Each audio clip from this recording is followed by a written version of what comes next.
book of 1 Samuel, chapter 7.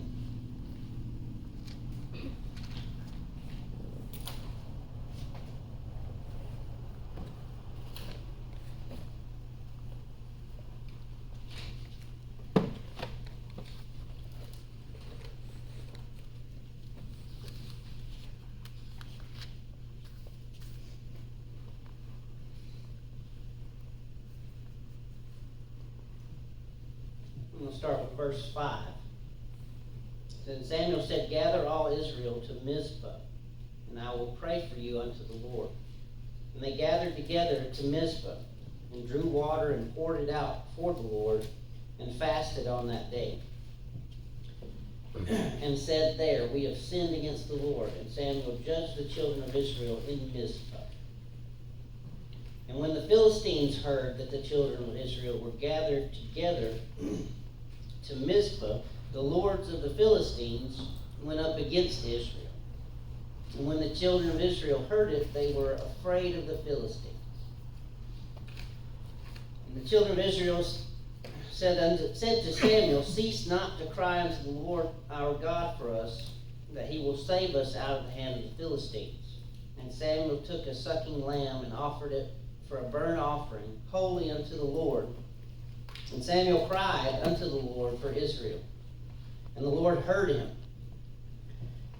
And as Samuel was offering up the burnt offering, the Philistines drew near to battle against Israel. But the Lord thundered with a great thunder on that day upon the Philistines, and discomfited them. And they were smitten before Israel. And the men of Israel went out of Mizpah and pursued the Philistines, and smote them until they came under Bethkar. Then Samuel took a stone and set it between Mizpah and Shin, and called the name of it Ebenezer, saying, "Hitherto the Lord hath helped us."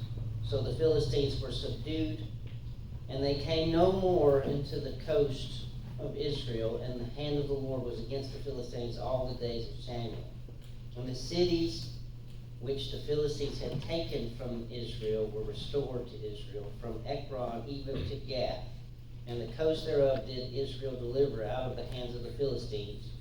And there was peace between Israel and the Amorites. All right, now, here, the Israelites were in a situation that looked real bad.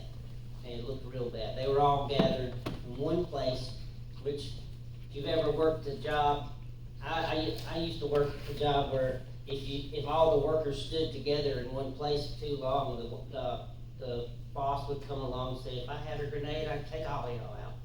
So that's what happens when you gather together. It's easier for an army to take you out because you're all in one spot. Okay, so it was a bad situation. They were all gathered together, and the Philistines were drawing in on them. Okay, so they told Samuel. Samuel was already praying for them. Samuel was already doing what he had to do. So they asked him to continually cry out to God for them.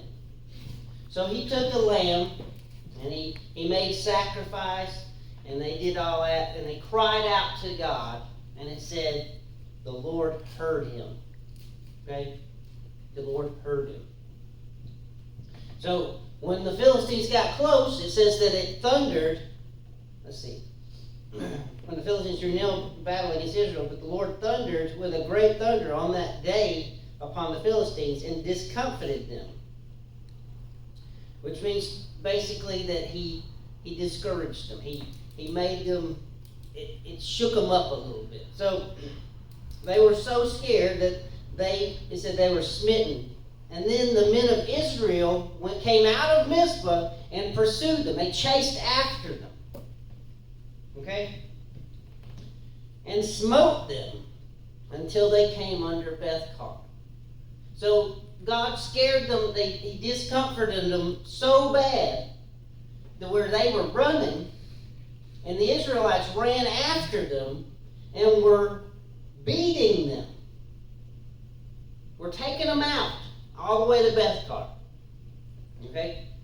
And not only that, but in the end, all the cities that were taken from Israel by the Philistines were restored to Israel. Okay, what I'm going to talk about here is trusting in God. Okay, here, that's all that the Israelites had to do. You see, the beginning of the fight looked terrible. They were closing in on them. They were gathered all together. It looked like an easy thing. It's shooting fish in a barrel type of deal. But then God moved. God heard Samuel's cries, and he thundered with a loud thunder on the Philistines to where it scared them enough they ran away. And then the Israelites just had to go after them and kill them, basically. Just go after them and take them out. Finish the job off. But it was all about trusting in God. It didn't have anything to do with military tactics or any of that. It was all trusting in God. They asked the prophet Samuel, please cry out to God for us because we're scared. We're afraid of what's about to happen. And so he did. He cried out and he asked God for help. And God heard him and he delivered. You see, if they would have just taken it upon themselves to just fight the Philistines, Israel would have lost because they were at a disadvantage. Okay, when they were all in one place, it makes it easier for the Philistine army to surround them, which makes it hard for them to run away or to find cover. You ever tried to hide? Like, if I were to hide behind this podium right here, if there were people behind me, it's not a very good hiding spot. You know, so if you're surrounded, it's hard to hide, which makes it easier for the enemy to pick you off. So if they had taken it upon themselves, that's the kind of situation they would have ended up in, and it would have put them in a disadvantage to the point they would have lost. But they cried out. They had Samuel cry out to God for them. And God heard them. And because they trusted in God in that situation, God delivered the Philistines to them. Okay? I mean, look at the scripture. He basically served them up on a silver platter for them. He did all the work, and all they had to do was finish it up. Just go around and clean it up. And I'll win the battle. Not only that, but I'll restore all that you have lost to you. It is important. You know, a lot of times we wonder why God doesn't move when we ask Him to. And a lot of times it's because we ask Him to do it, and then we don't trust Him to do it. We don't think that, well, I prayed, but God, I don't know if God's going to do it. I don't know. It just doesn't seem like God's going to move. And you're throwing doubt right in there, and it's messing with your faith. And then why would God do that? Because you're throwing stumbling blocks in His way. But if you ask God for something and you trust Him fully, which means that you give Him the situation completely, you dust your hands of the situation, you say, it's all yours, God. And then God's able to take care of it. You know, I heard a story the other day. It said that this mother she was cleaning up her house, and she walked into her I think it was a 2 or 3 year old room, and he was sitting there with his hands in front of him, and his head bowed, eyes closed. He was going A, B, C, D. A, B, C, D, over and over and over. She said, what are you doing? He said, well, you know, at church they teach us to pray when we need something. I didn't know the words to pray, so I just decided I'd give God all the letters and let Him make a good prayer out of it. And that's the kind of trust we need to have in God. You see, this kid, he didn't know what to say. He'd never prayed before, but he knew that the words had to have letters in them. So he just gave God the recipe and let God mix it all up. Let God do what He had to do. You see, we got to have faith in God like that. That's how this kind of stuff happens. I mean, you can go and look at Job. Look at the life of Job. Job was losing everything. How many of us could say that we could go through what Job did and still give God the glory? Still trust in God? It would be difficult. It's nice to think, oh, I would be strong. I would turn to God. But you never know until you're put in that situation. But because of Job trusting in God, everything that he had was restored to him and multiplied. So that's how God works. That's how God works, is because if we trust in him, then he not only does what he says he's going to, what we want him to do, but he gives us an abundance on top of that to make sure that we have. Because a lot of times we don't know exactly what we need, because we can't see anything but the present. But God knows the whole timeline. He knows what's going to happen before it happens. So he gives us abundance sometimes to make sure that we have exactly what we need. You know, when I was building houses, we always had to have a material list. Okay? We used math to come up with exactly how much material that we needed. But then we'd add something to it.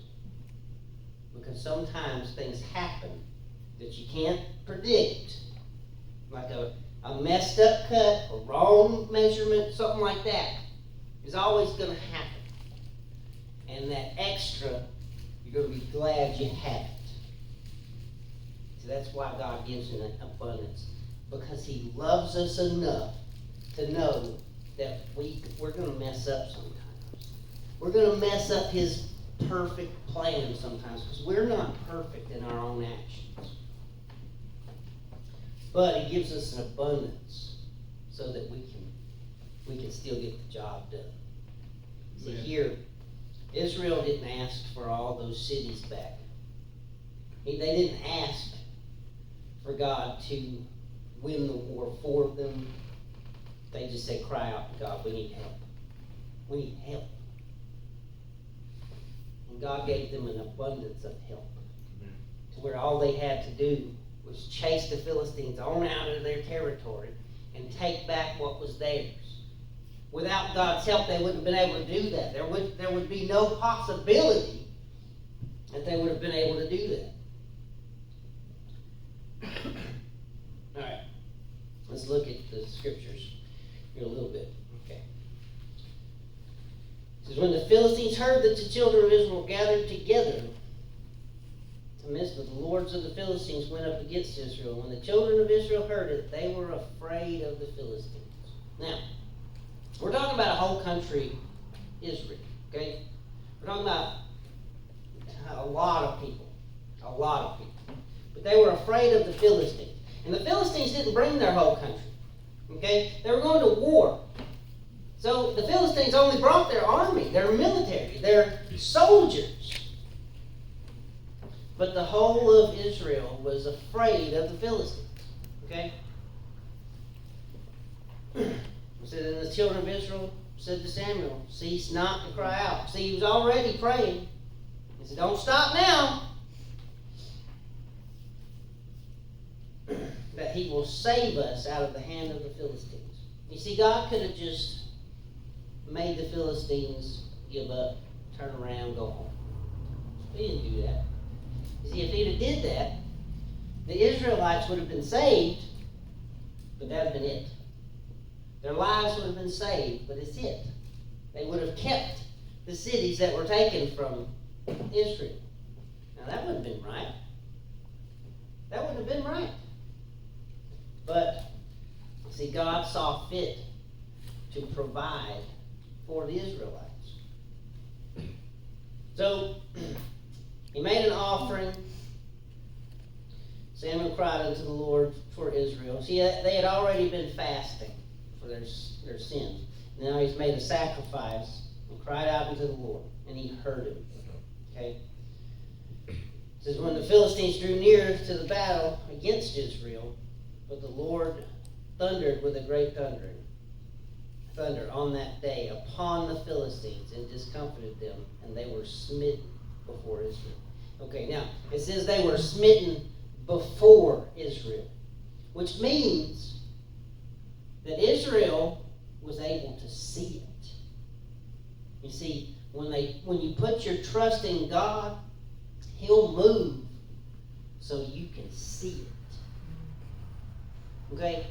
The Philistines, they were afraid of them. They were scared of them, which means that if a whole country is afraid of just these soldiers, that means they're pretty significant.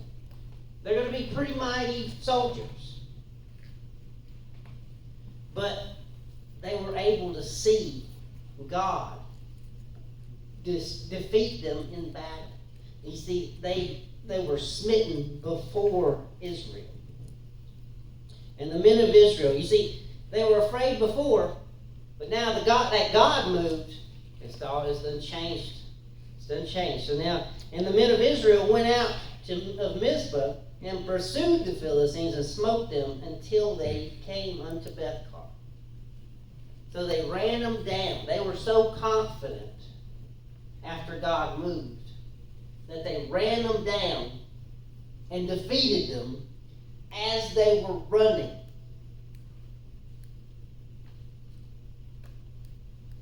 Then Samuel took a stone and set it between Mizpah and Shin and called the name of it Ebenezer, saying, Hitherto hath the Lord helped us.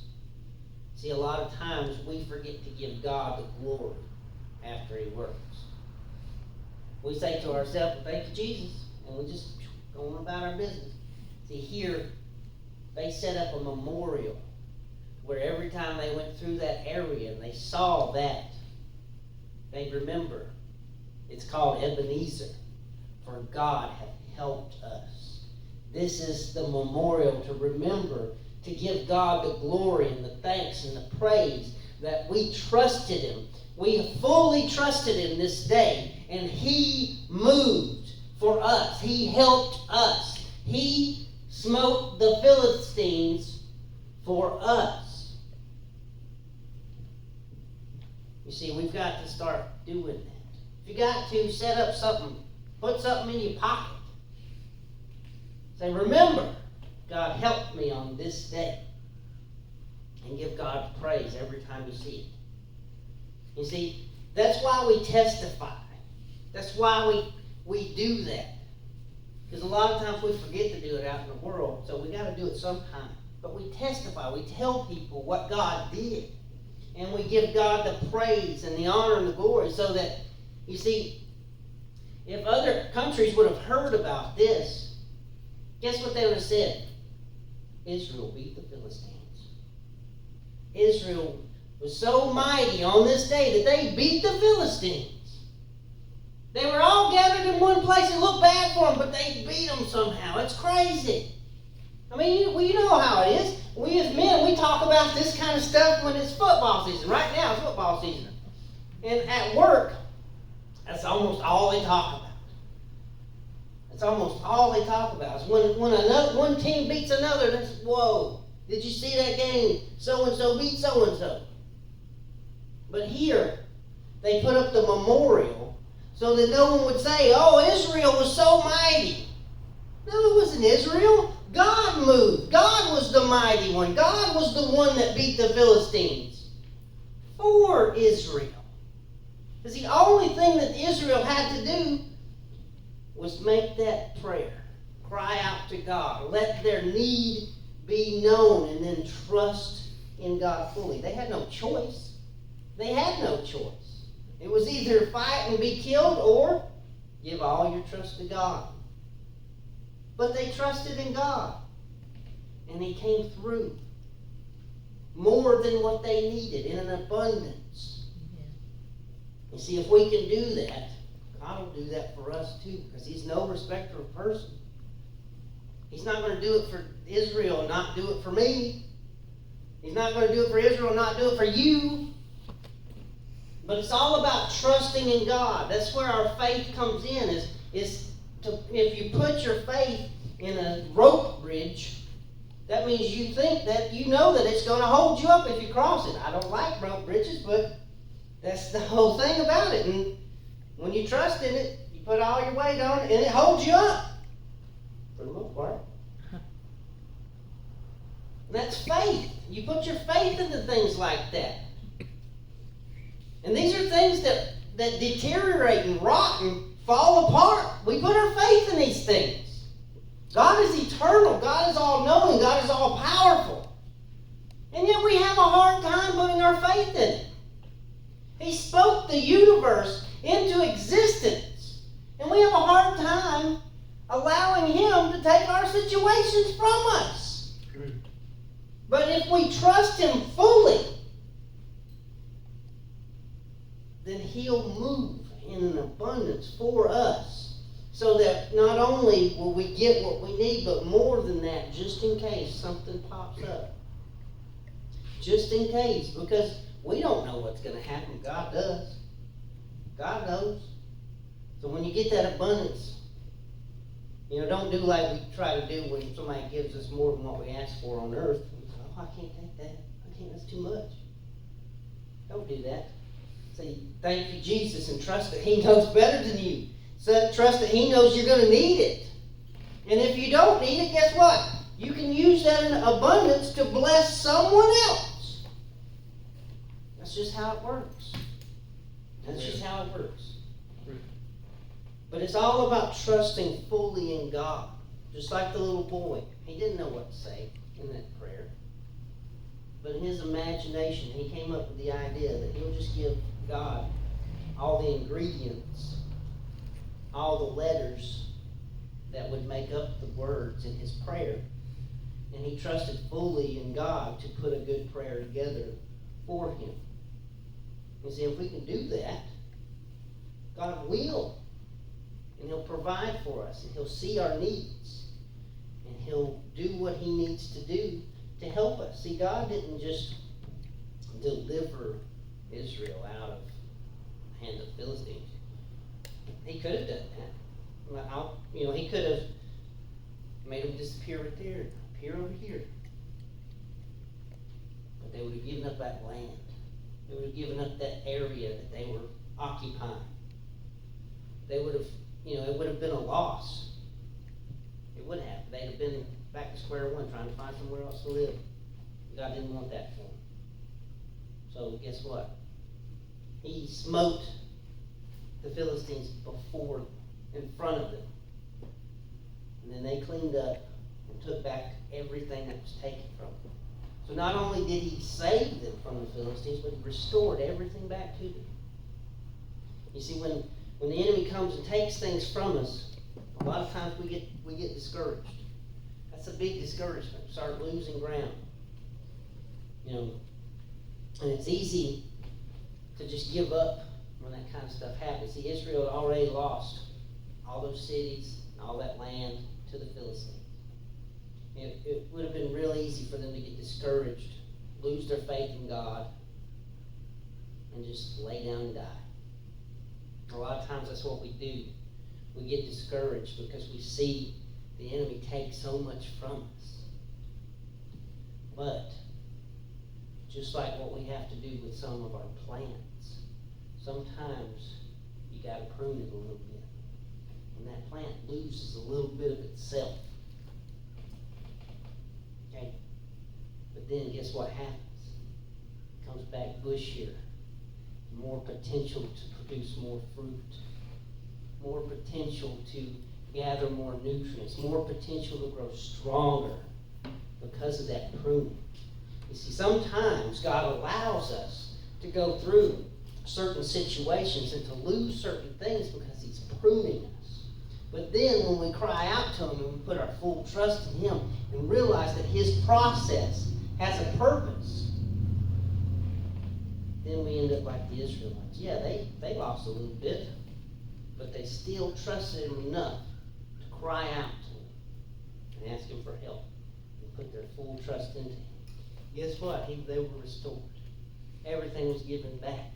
And just like those trees and the plants that we prune, they come back bigger and better. We always come back bigger and better. Yeah, it's discouraging to have to lose something. It's discouraging when we take a fall from time to time.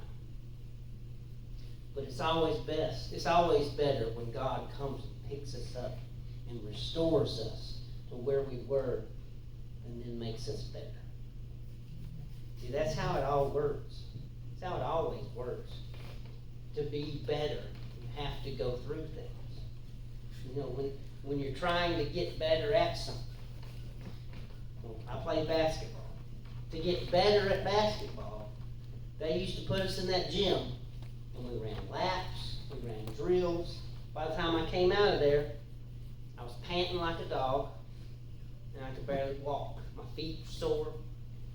You know, during the running, there was many people on the team that puked.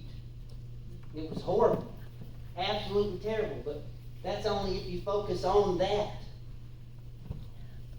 But when you look at how much better we got because of the practicing and the things that we went through, you see it was a blessing in disguise because we got better. We won games because we got better. When we get better, we get stronger when we go through things. That's just how it works. And then God comes through and restores us and gives us back more than we ask for. But it's all about trusting in God. We have to trust God's process. It's hard to. It's hard to. Like I was saying last week, it's hard to trust in somebody else when you're used to having full control. It's hard. But you give that control up. Say, I'm done with it, God. It's all yours. You know better than me. I don't want to mess it up. It's all yours. Tell me what to do. I'm not going to do anything until you tell me what to do. You work in that situation. It's all yours. I trust in you forward. Then you'll see God move. You see, that's why I put in there that he smote the Philistines before Israel. Because they trusted him, he allowed them to see it. He allowed them to see their prayer answered. He allowed them to see the blessing come from him so that they knew where it came from. There was no doubt that this came from God, so they knew who to give all the praise, honor, and the glory to. And we've got to do that when God moves for us. We've got to remember to give God the praise, the honor, and the glory. Tell him how appreciative we are of him. I hope I've said something to bless you this morning. Was there any comments or questions?